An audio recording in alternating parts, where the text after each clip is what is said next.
Bonjour et bienvenue sur le plateau de Trade ou pas Trade, une émission entièrement consacrée à la bourse en général et au trading en particulier. Cette émission est aussi ce qu'on appelle un document à caractère promotionnel, car on y parlera produits de bourse de Société Générale avec Léa Gézéquel, vendeuse produits de bourse de Société Générale. Alors vous l'avez compris, parler trading avec des traders, avec comme menu cette semaine le CAC 40, la dette US, Tesla, Valorec, CrowdStrike, Schneider. Et il ne me reste plus qu'à vous présenter les traders autour de la table. Nous avons à ma droite Dorian Abadi. Dorian, vous êtes analyste chez Meilleur Taux Placement. Bonjour. Merci d'être avec nous. Bonjour Dorian. Marc, on ne le présente plus, Marc Daguerre, DT expert, responsable, spécialiste des turbos de l'analyse technique. Merci d'être avec nous. Bonjour Thibaut. Bonjour Marc. Et Jean-Louis Cussac, formateur et fondateur de Perceval Finance. Merci Jean-Louis d'être avec nous. Bonjour Thibaut. Bonjour à vous tous. Et bien c'est parti, nous n'avons plus à attendre. On refait la semaine.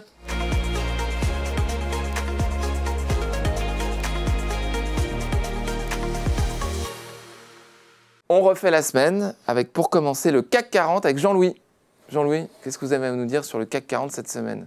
Alors, ça fait quelques mouvements à cause de la dette, on ne sait pas si on va signer un accord. Alors, on est à 8 jours du relèvement éventuel, probable, du plafond de la dette américaine. Et il y a un peu de stress sur les marchés. Mais avant cela, ça fait quelques jours que je notais, alors pas une forte complaisance, bien évidemment, mais d'abord une baisse de la volatilité implicite, systématiquement. Alors, elle baissait doucement. Alors parfois, évidemment, il y a des pics de stress comme là, alors elle remonte un peu, mais elle est quand même orientée à la baisse. On est à combien en ce moment? Là, on est redescendu à un moment donné, ça dépend des échéances, mais sur un mois, on était à 12, là, peut-être remonté à 13 ce matin avec la baisse. Oui, ça reste quand même assez en dessous de ce qu'on a vécu. Oui, on est quand même à... Mais c'est la manière dont elle baisse. Et après, on voyait que les investisseurs, si vous voulez, n'avaient plus d'idées fortes sur les marchés. D'ailleurs, on est tous très ennuyés à recommander les valeurs. On va essayer quand même. Et on attend, non mais c'est vrai, on attend des situations d'opportunité d'achat sur des replis plus marqués que ce qu'on observe aujourd'hui. Donc, on voyait des investisseurs, si vous voulez, qui achetaient les indices. C'est-à-dire qu'à la fin, quand ils ne savent plus trop quoi faire, qu'il y a des liquidités, ils achètent de l'indice. En achetant de l'indice, ils achètent les plus belles valeurs en répartissant leur risque sur cet ensemble de belles valeurs. Et quand on voit ça, c'est qu'on sent bien qu'on est à bout de souffle, on manque d'idées. Donc, c'est au détriment de toutes les valeurs moyennes finalement, puisque elles ont pas une progression fantastique. Alors, il y a beaucoup de divergences. Il y a beaucoup de divergences, pas vraiment de relais. Mais non, globalement, on a adopté depuis quelque temps, je dirais, les marchés ont adopté un biais de neutralité. Ils attendent, mais il y a plein de problèmes à régler, si vous voulez. Il n'y a pas que la dette, que le plafond de la dette, il y en a bien d'autres. Dorian nous parlera de ça tout à l'heure. Sur les taux souverains qui sont toujours orientés à la hausse, etc. Donc voilà, on a une situation où on se rapproche du plus bas qu'on a fait récemment, il y a quelques semaines. En fait, il faut ajuster juste les derniers dividendes qui ont été distribués là, sur la période de 2-3 mois. Et le niveau d'alerte, c'est 7220 futurs juin. Donc on s'approche de ce niveau. Ce matin, on doit être à 7260 à peu près, 65. Donc on s'en approche, 265. Donc on s'en approche. Il y a une situation de stress qui n'est pas gigantesque parce que le marché fait le pari que de toute façon, on trouverait un accord entre les démocrates et les républicains. Mais bon, s'il y avait un report, un échec... Alors un échec, ça serait quand même avec des conséquences dramatiques, mais bon, il y a quand même une situation où on nous dit, cette fois-ci, c'est plus compliqué que les fois précédentes. Mais bon, ce discours, c'est vrai, on l'a déjà entendu. À chaque fois qu'il y a une échéance, on nous pratiquement, ressort les mêmes idées. Même discours. Bon, Dorian nous en parlera, on ne va pas lui donc, surveiller, moi, ce que je vous propose, c'est de surveiller 7220 futurs juin. En dessous de ce niveau... Donc, en dessous de ce niveau, qu'est-ce qui se passe? On aurait un biais un peu baissier. D'accord. Sur le long terme, ça serait neutre. Un biais baissier qui pourrait nous amener, vous voyez, sur des derniers plus bas, par exemple... 1900, c'est ça? Oui, 6900, pourquoi pas. Puis alors après, sous 6009, bon, il faudra ajuster en fonction de la vitesse. Mais après, il y a un 7100 quand même, où là, on se dégrade un petit peu plus. L'idée, c'est 7220, aller au moins chercher 7000, 7100, 7000, puis après, en effet, une nouvelle rupture d'un dernier plus bas donnerait une impulsion à la baisse. pour l'instant, sincèrement, l'idée des investisseurs, c'est je cherche à acheter sur un repli. Et en parallèle, donc, merci Jean-Louis, en parallèle, on est ponctué un petit peu par ces négociations, ces discussions entre le Parti démocrate et républicain aux États-Unis sur la dette. Alors, vous avez regardé un petit peu en détail ce sujet. Ouais. Qu'est-ce que vous pouvez nous en dire là? D'après vous, qu'est-ce qui va se passer? C'est le psychodrame. Oui, c'est un psychodrame. Habituel. En fait, c'est un feuilleton très classique parce qu'il faut se dire que la première fois qu'on a relevé le plafond de la dette américaine, c'était en 1917. Et depuis, on l'a relevé une centaine de fois. Ah oui, C'est-à-dire que chaque année, pratiquement, le marché traverse ce feuilleton, ce psychodrame. Donc là, on voit d'ailleurs sur l'illustration qu'aujourd'hui, en fait, le plafond, il est à 31 400 milliards de dollars. Il a été multiplié par 4 depuis 2006. Ah oui, c'est le bras de fer qui se joue entre républicains et démocrates, il est assez habituel. Les républicains veulent des coupes massives dans le budget de l'État fédéral et les démocrates, eux, exigent des hausses d'impôts. Donc on en est là. L'échéance, effectivement, qu'évoquait Jean-Louis, c'est celle du 1er juin. Qu'est-ce qui se passe le 1er juin, Alors, en fait? c'est tout le sujet parce que l'avantage d'avoir eu sans précédent, c'est qu'on a quelques éléments de comparaison sur les marchés. En fait, il y a 3 scénarios. D'ici le 1er juin, si on se met d'accord, ce sera un non-événement pour les marchés. On voit quand même un peu de tension sur les marchés obligataires, les taux qui se tendent, et un peu de baisse sur les actions, mais rien de bien dramatique. Au-delà du 1er juin, on rentre dans ce qu'on appelle le shutdown, donc c'est la fermeture partielle d'administrations non essentielles. Ça a déjà eu lieu à bien si longtemps. 40 jours sous Trump. C'est ça. Un petit peu moins, peut-être 15 jours sous Obama. Le marché garde aussi en souvenir l'exemple de 2011, exactement pour la même raison, négociation entre républicains et démocrates. Et en plus, on avait l'agence de notation S&P Global qui avait abaissé la note américaine, le fameux AAA qui était passé à AA+. Le S&P avait perdu 17% en quelques jours pendant cette période de shutdown. Donc en fait, ils ont plein de solutions provisoires, le temps de continuer à négocier. Ça, c'est le deuxième scénario. Et le troisième, le moins probable, mais il faut évidemment l'évoquer, c'est le défaut de paiement, c'est-à-dire la banqueroute des États-Unis. Ils ne sont plus en capacité d'emprunter, de payer les salaires, etc. Bon, c'est possible, mais c'est extrêmement peu probable. Donc, le plus évident, c'est que, évidemment, les deux camps, on ne sait pas exactement qui va plier en premier, mais les deux camps vont se mettre d'accord. Et on ne sait pas à quelle date. C'est ça le gros sujet. Est-ce que ça va devenir vraiment un levier boursier? On manque cruellement de volatilité en ce moment sur les indices boursiers, donc ça pourrait être justement l'occasion, après le 1er juin, peut-être jusqu'au 5, jusqu'au 10, d'avoir un peu de mouvement. Typiquement, ce serait donc plutôt une volatilité baissière dans un premier temps. Les négociations sont déjà très médiatisées, elles le seraient d'autant plus à ce moment-là. Et après, le ouf de soulagement, la hausse attendue. Donc il était utile de rappeler que cette situation est déjà arrivée sous Trump. On a dépassé l'échéance. On est resté pendant 4 jours avec un lockdown 40 jours, oui. Ouais. Lockdown partiel des services publics. C'est ça. Il y avait fermeture des mairies, des services publics, si je me souviens bien. Les non essentiels, oui. La situation aujourd'hui est rigoureusement la même. Oui, avec une dette de plus en plus abyssale, oui, très clairement. Avec un niveau de dette plus élevé. Mais cette situation n'a rien d'exceptionnel par rapport à ce qui nous est arrivé il y a quelques années. Sous Biden, on a déjà relevé 2 fois le plafond. Mais là, c'est vrai que les négociations, parce qu'elles traînent, parce qu'elles sont compliquées, on en entend un peu plus parler. À nouveau, pour le moment, c'est, je n'irai pas jusqu'à dire un non-sujet, mais pratiquement. À mesure Pourquoi c'est passé si facilement sous Biden 2 fois? Il n'y avait pas les mêmes enjeux, il n'y avait pas non plus la même répartition politique au niveau du Congrès. D'accord. Voilà, donc on est dans une configuration un peu différente. Très bien. Je vous ai coupé, pardonnez-moi. Ouais, je vous en prie. Et puis surtout, Biden et les démocrates veulent injecter tellement d'argent, tellement de dépenses publiques que ça fait hurler les républicains. Très bien. Merci beaucoup pour ces précisions, Dorian. Marc, vous, Tesla? Oui. Tesla, on m'a demandé de revenir sur quelque chose que j'avais fait, donc voilà. Vous aimez bien cette valeur? Qu'est-ce que vous êtes plutôt alors haussier ou baissier là? J'ai aucun amour particulier pour cette valeur, ni pour Elon Musk. En revanche, pour les configurations graphiques, voilà, c'est un autre point. Exactement ça, vous avez tout compris. Et graphiquement, c'était quand même très propre, parce qu'on a eu après la phase corrective qui a eu lieu entre novembre 2021 et janvier 2023, comme on le voit sur le graphe, on a eu un premier élan assez net. Et puis on est rentré dans ce qu'on appelle nous un drapeau. Et là le drapeau était très très propre, c'est-à-dire 3 jambes de baisse, ABC, comme on les appelle nous dans mon jargon.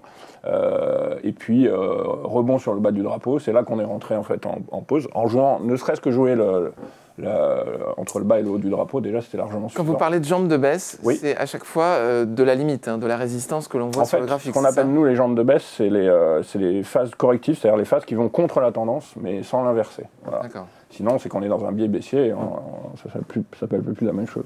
Donc voilà, donc là, on a une première impulsion, et puis après, une phase corrective, et sur le bas du drapeau, on a décidé de rentrer en position. Voilà, Tesla a pris 12-13% depuis, et sur le produit qu'on a revendu hier, on a sorti à 96%. Sur un produit avec effet de levier. Excusez-moi, je ne vois pas le bas du drapeau. Alors vous voyez là où c'est marqué C sur le graphique, en petit, ça c'est le bas du drapeau. Le drapeau il est dessiné en bleu. Et si vous voyez, même ce qui est pratique dans l'analyse technique, c'est que le drapeau a la forme d'un drapeau. Vous voyez le mât du drapeau entre janvier 2023. Ce qui est bleuté, c'est ça. Voilà. D'accord. Et oui, et les drapeaux sont des figures de continuation en général. C'est-à-dire qu'elles ont beaucoup plus de probabilité d'engendrer un mouvement dans la continuité que l'inverse. Je vois un grand drapeau, moi, à partir de novembre 2021 jusqu'à décembre 2022. Ça aussi, c'est un drapeau avant la baisse de janvier 2023. Pas tout à fait, c'est plus une phase corrective. Un drapeau, il faut quand même réussir à l'enfermer entre deux droites parallèles. Ensuite, il y a une règle pour le drapeau qui doit être un peu moins étendue dans le temps en termes de timing. Après, on passe à un canal et ça a un peu moins d'incidence. Ouais. Très bien. Merci beaucoup pour ces précisions. On va passer à la rubrique le Zoom sur.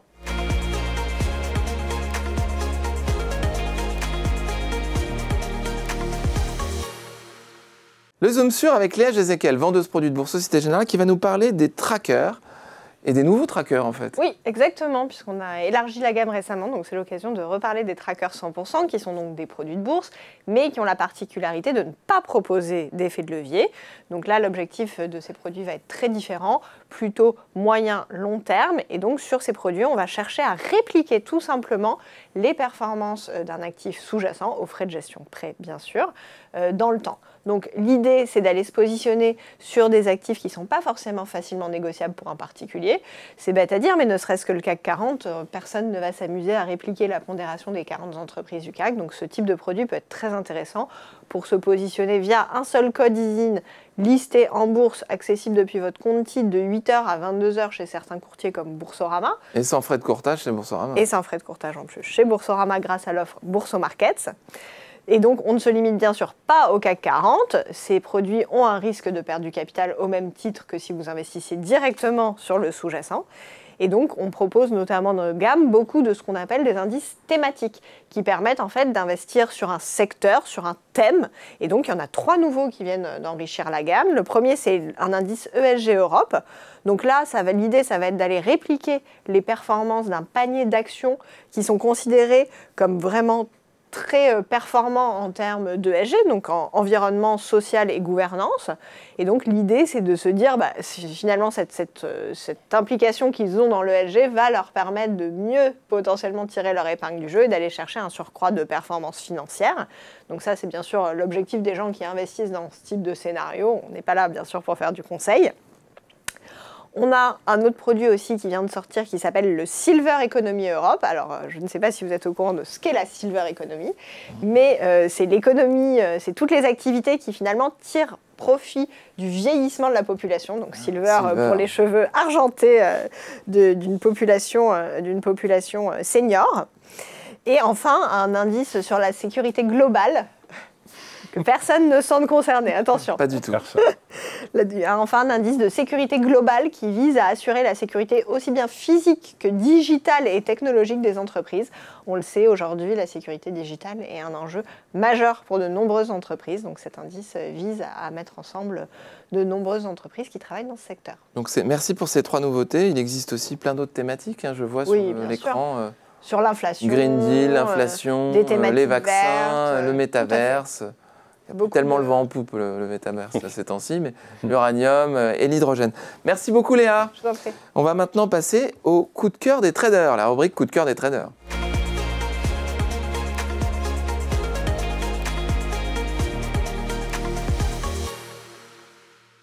Le coup de cœur des traders, vous connaissez le principe de cette rubrique. Chacun des analystes traders autour de ce plateau aura 60 secondes, pas une de plus, nous sommes très stricts, pour présenter une idée d'investissement aux 2 autres. Charge à eux, ces derniers, de déterminer s'il y a trade ou pas trade, comme le nom de l'émission. Alors on va commencer par Jean-Louis avec Valourec. On va mettre en place le chronomètre, 60 secondes. 3, 2, 1, c'est parti Jean-Louis, c'est à vous.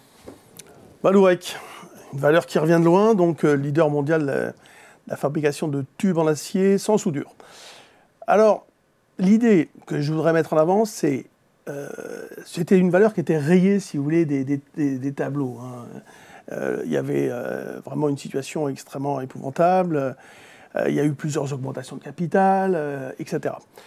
Là, ce n'est pas une valeur sur laquelle on peut investir les yeux fermés. Attention, c'est quand même une valeur extrêmement spéculative, qui reste spéculative, mais il y a des chiffres qui sont en nette amélioration, les résultats notamment, et un désendettement. Rappel chrono, j'ai pas le chrono. Allez-y, pardon Jean-Louis. Et donc un désendettement. Donc si vous voulez, il y a un consensus qui évolue dans le sens positif. On a donc des brokers qui passent acheteurs. Vous voyez sur le dessin, il y a une zone d'achat. Alors, il ne faut pas se précipiter si le marché est en train de baisser. Mais on va dire que vers 10,5 par exemple, dans cette zone, entre 10,5 et 10, voilà, c'est une zone d'achat pour viser, pourquoi pas, dans l'amélioration potentielle du marché. C'est clair. 12,25. Merci Jean-Louis. Merci Jean-Louis. Alors, qu'est-ce que vous en pensez? Dorian, Marc, Dorian, il y a des petites mousses sur les visages. Non, vous êtes plutôt d'accord? Donc trade ici, pas trade ici. Alors on va commencer par Marc, pas trade. Oui, alors je pense que sur la conjoncture globale, ce n'est pas une valeur vers laquelle j'ai vraiment envie d'aller. Même si je sais que les parapétrolières ne sont pas toujours totalement corrélées au pétrole. Je ne suis pas non plus extrêmement chaud en ce moment sur le pétrole. Et puis graphiquement parlant, je trouve qu'il y a encore de la baisse à prendre. En revanche, c'est pour ça que j'hésitais un peu. Au-delà du point d'achat de Jean-Louis. Oui, tout à fait. En revanche, Jean-Louis nous dit, lui, il vise plutôt encore une petite poursuite du rebond. Et dans cette optique-là, je trouve que le timing d'intervention est très bon. Voilà, c'est juste. Donc, s'il s'avère qu'il a raison sur la poursuite du rebond, je pense que c'est le meilleur timing pour rentrer. En revanche, moi, je suis peut-être un peu moins convaincu sur le potentiel. Vous attendriez encore un peu? Non, un repli plus important? Oui. Ou si un repli intervient, là, naîtrait peut-être un scénario d'investissement Alors non, justement. Non, okay, je pense que si. Préciser. Non, c'est maintenant. C'est maintenant ou jamais. Non, c'est maintenant, il a raison. C'est-à-dire que c'est maintenant, si on passe là sous les... Excusez-moi, c'est pas moi qui suis pas clair. Vous avez dit pas trade, mais vous dites finalement maintenant c'est très bien. Non, j'ai dit je le ferai pas, mais je dis que s'il a raison dans le trade, je trouve qu'en timing, c'est le bon moment. D'accord, c'est le timing qui vous paraît opportun. C'est ça. Merci beaucoup Marc.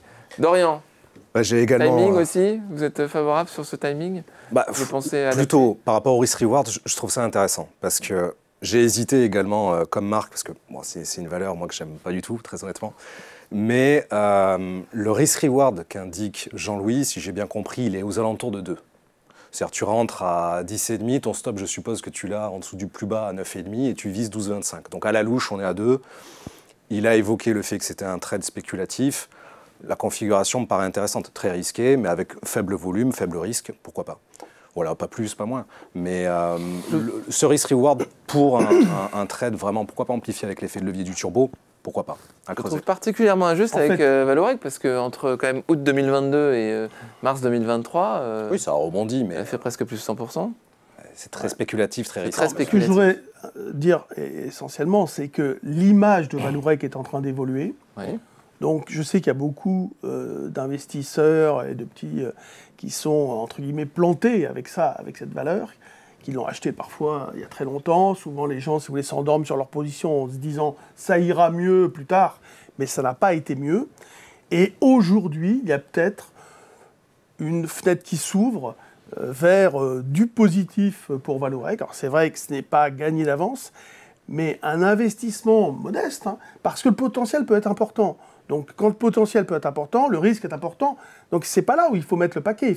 Il faut investir modérément, avec donc cette possibilité d'avoir une volatilité importante. Ce n'est pas la peine d'investir trop.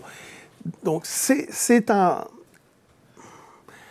investissement qui représente un gros potentiel et en effet une perte réduite si on met un stop en dessous, là. Donc voilà, l'image a changé, donc c'est important de l'avoir en tête. Parfait. On va passer à Dorian avec CrowdStrike, un spécialiste de la sécurité. Cybersécurité. Cybersécurité, oui, sécurité informatique, cybersécurité, pardonnez-moi. 60 secondes, Dorian, est-ce que vous êtes prêt? Je suis prêt. Eh bien, allez-y, je vous en prie. Effectivement, donc c'est un fleuron américain de la cybersécurité qui a une croissance très linéaire, très constante ces dernières années sur ses résultats commerciaux, son bénéfice, ses liquidités. Petit à petit, c'est un acteur qui prend le leadership au niveau mondial. Léa l'évoquait, la cybersécurité, plus que jamais, c'est un poste de dépense majeur et d'intérêt pour les grands groupes. Il y a un potentiel colossal sur ce secteur-là. Une valeur qui a été massacrée de moins 50% en 2022, comme la plupart des entreprises du secteur et plus largement de la tech au niveau de la hausse des taux. Rebond depuis le début de l'année qui techniquement nous fait sortir de ce canal baissier de long terme. On est un peu en dessous d'une résistance. C'est le premier objectif que l'on propose à court terme sur les 152 $, en sachant que ce matin, on est à 141, 142. Par extension, il peut y avoir un deuxième objectif à 188 et vous voyez que même sur ce niveau-là, on est encore très très loin des plus hauts historiques. Voilà, je ne rentre pas dans le détail, mais effectivement, on considère qu'elle est beaucoup trop basse par rapport à sa valeur réelle. Je ne vois pas le chronomètre, mais visiblement, vous étiez attentif à celui-ci et vous êtes arrêté au bon moment. Merci beaucoup, Dorian. Alors, Jean-Louis, Marc, trade ou pas trade? Un consensus magnifique. Jean-Louis, je vous en prie. Ça faisait longtemps. Alors, oui, sur le plan technique. Alors, ce qui me gêne un petit peu, c'est que je vois que c'est en weekly. Tout à fait. Je vois un week en haut là. Oui. Et donc, c'est vrai, j'ai pas l'habitude de regarder comme ça pour une interprétation rapide sur le plan technique des bar charts, enfin des. En weekly, oui. C'est pas votre habitude. En weekly, mais voilà, sur le plan graphique, je connais pas du tout les fondamentaux. Bon, Ils sont très bons. Le secteur est assez sympa, c'est assez sexy de se dire que il y a quand même beaucoup de business dans la cybersécurité. Donc oui, c'est joli, graphiquement c'est joli, donc oui, c'est possible d'investir, surtout avec des turbos par exemple, ou avec un effet de levier modéré sur ce genre de valeur. Hein. Très bien. Merci Jean-Louis. Marc? Oui, alors moi, mon avis est sensiblement le même que celui de Jean-Louis. Je trouve que graphiquement, c'est pas mal. Le weekly vous dérange pas, vous? Il me dérange plus en termes de je ne sais pas quelles sont les échéances du trade exact dont Dorian nous parlait. Mais non, là où il ne me dérange pas, c'est que graphiquement, le weekly permet de voir justement sur une bougie hebdomadaire la sortie d'un canal baissier qui me semble assez intéressante. Comme le disait Jean-Louis, je ne connais pas les fondamentaux de la boîte. Dorian nous disait qu'ils étaient bons. Pour autant, on voit qu'elle s'est quand même faite massacrer, donc, mais comme il l'a dit lui-même. Et je suis d'accord pour dire que le secteur de la cybersécurité est assez porteur. Donc là, je vais. Et volatile. Ouais, je pense que moi, si on me demande un trade ou pas trade, je pense qu'en timing, encore une fois, en risk-reward, je pense que c'est un bon timing. D'accord, très bien.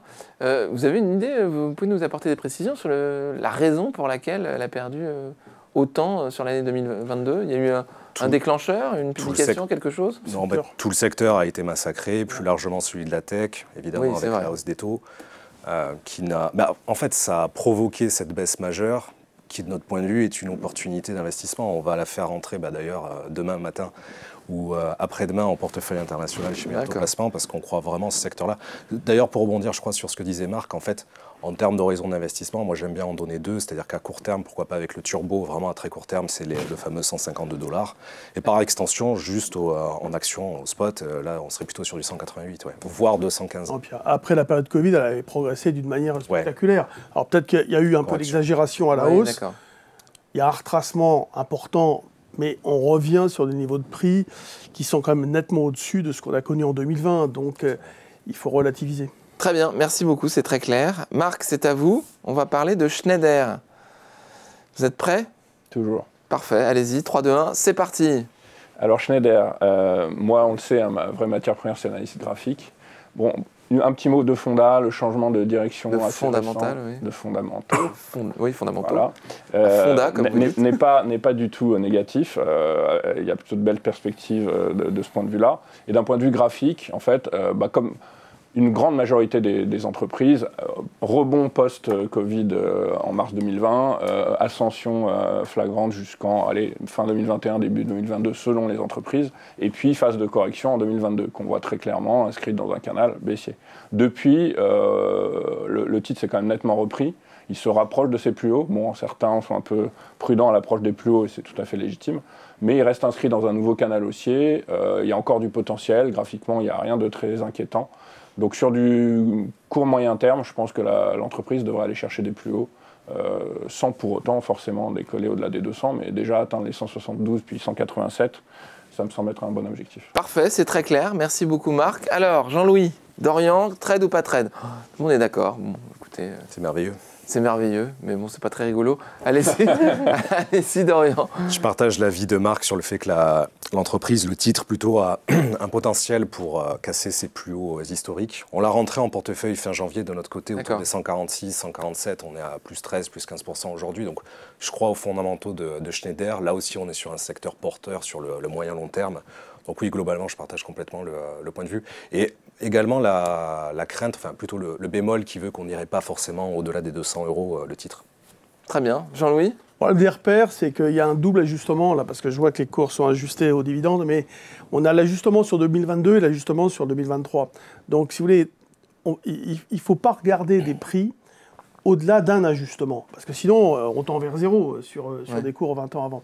Donc, ça, c'est quelque chose qu'il faut vraiment avoir en tête.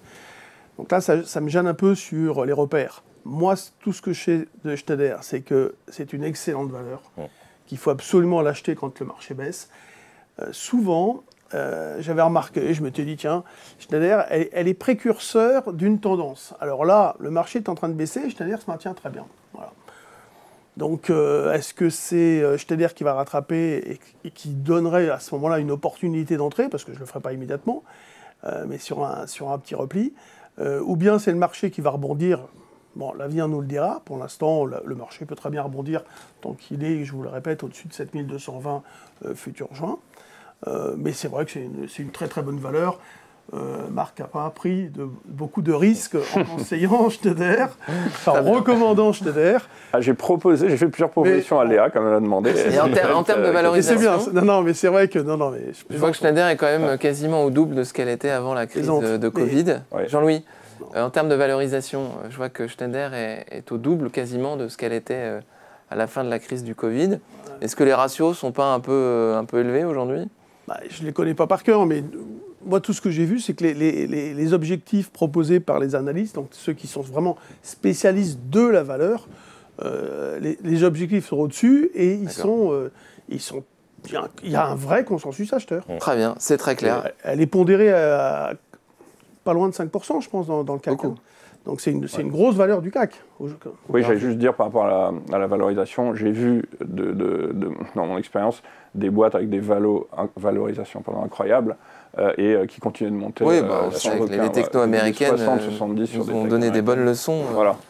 Donc je fais un peu attention récemment à ça de temps en temps.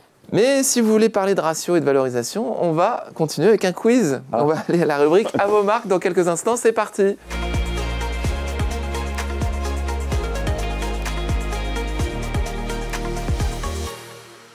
Rubrique à vos marques, le quiz avec Léa Jézéquel qui va nous poser des questions. Oui, je vous disais, est-ce que vous avez envie de parler de ratio, de valorisation, etc. Eh bien, on va voir vos connaissances, on va tester vos connaissances en comptabilité analytique. Effectivement, je suis ravie parce que vous n'avez pas parlé que d'analyse technique pendant cette émission. Aussi beaucoup de fondamentaux. Voilà, donc ça va être l'occasion de vous donner quelques billes pour réviser et étudier, analyser les fondamentaux des entreprises. On y va avec la première question, je vous rappelle. On ne buzz pas tant que je n'ai pas énoncé les 3 possibles réponses. Allons-y. Que représente le ratio cours sur bénéfice, aussi appelé PER?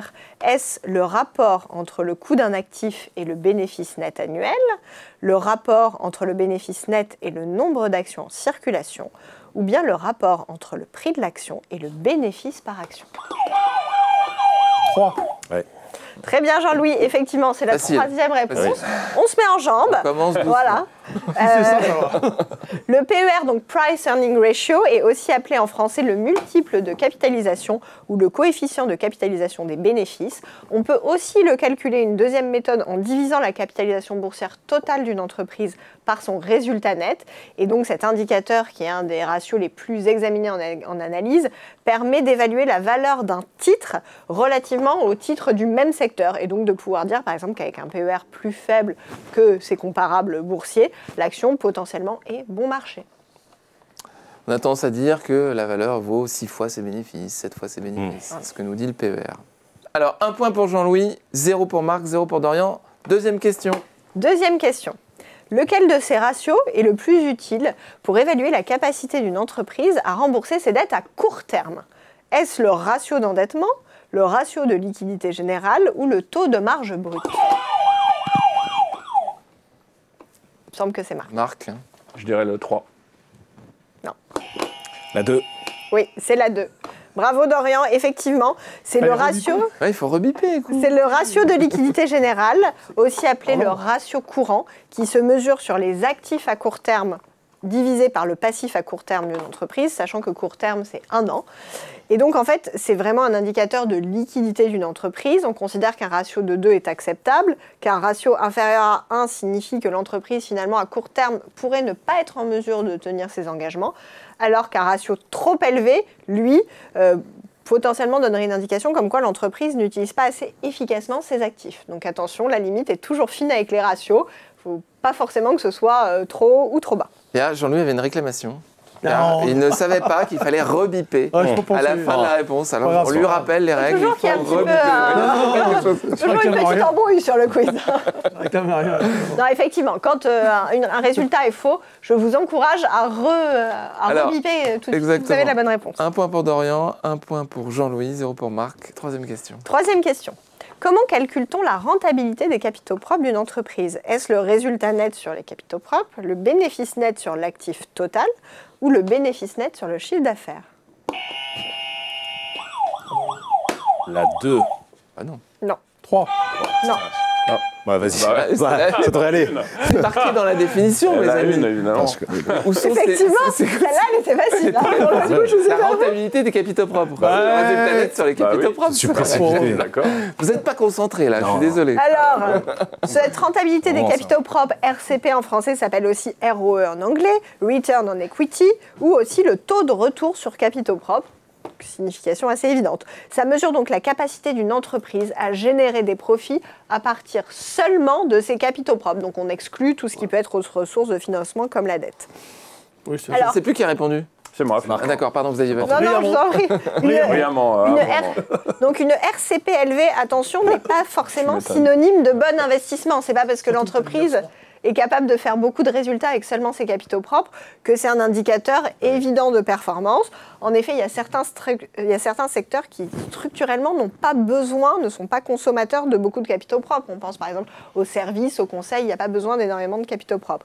Et en revanche, une RCP faible pour une entreprise, par exemple qui a beaucoup d'infrastructures, ne signifie pas forcément, n'est pas un mauvais indicateur, puisque ces coûts d'infrastructure représentent des barrières à l'entrée. C'est donc potentiellement des secteurs qui seront moins facilement concurrencés. Très bien. Alors, égalité parfaite entre nos candidats. Quatrième question maintenant. tous mauvais en analyse. Oui, c'est Ouais, voilà. c'est quand même la crédibilité de cette émission, on prend un coup. Ouais, on est trader analyse technique, on n'est pas. Oui, c'est ça. Ouais. Quatrième question. Comment est calculé le taux de rendement du dividende? Est-ce le dividende par action sur le prix par action, le total des dividendes sur le prix par action, le prix par action sur le dividende par action? Alors, je suis Bon, alors, désolée, il y a- Jean-Louis, vous avez été très rapide, mais je n'avais pas fini de parler, donc la réponse va à Dorian. Allez-y, Dorian. Dividende par action, par prix de l'action. Oui, effectivement. C'est le taux de rendement des actions, aussi appelé dividend yield en anglais. Ça permet d'estimer le retour sur investissement des parts d'une entreprise. Donc, à dividende équivalent, si le taux de rendement augmente, le taux de rendement augmente si le cours de l'action diminue et le taux de rendement diminue si le cours de l'action augmente. En général, on remarque que les grandes entreprises à la croissance assez lente sont celles qui proposent les rendements en dividendes les plus importants. C'est cadeau, ça. Oui. T'aurais pu doubler avant de donner ta réponse. Il a doublé, il est passé de 1 à 2 points. Bravo Dorian. Merci. Cinquième question. Dernière question, attention. Qu'est-ce que le ratio cours sur valeur comptable? Est-ce le rapport entre le prix de l'action et la valeur comptable par action? Le rapport entre le coût total des actions et la valeur comptable d'une entreprise? Ou le rapport entre le prix de l'action et la valeur de marché totale de l'entreprise? 1. Bravo Jean-Louis! Vous finissez en beauté. Effectivement, ça permet de comparer le cours de l'action d'une entreprise avec sa valeur comptable. La valeur comptable étant la valeur actuelle des capitaux propres de l'entreprise, donc l'actif moins le passif. Un ratio inférieur à 1 signifie finalement que l'investisseur paie moins que la valeur des capitaux propres de l'entreprise et donc que ça pourrait potentiellement être le signe que l'actif est sous-évalué. Et une opportunité d'investissement. Oui. Merci à vous tous. Si vous aimez cette émission, je vous donne rendez-vous la prochaine fois, dans 15 jours. Et cliquez sur j'aime. Au revoir.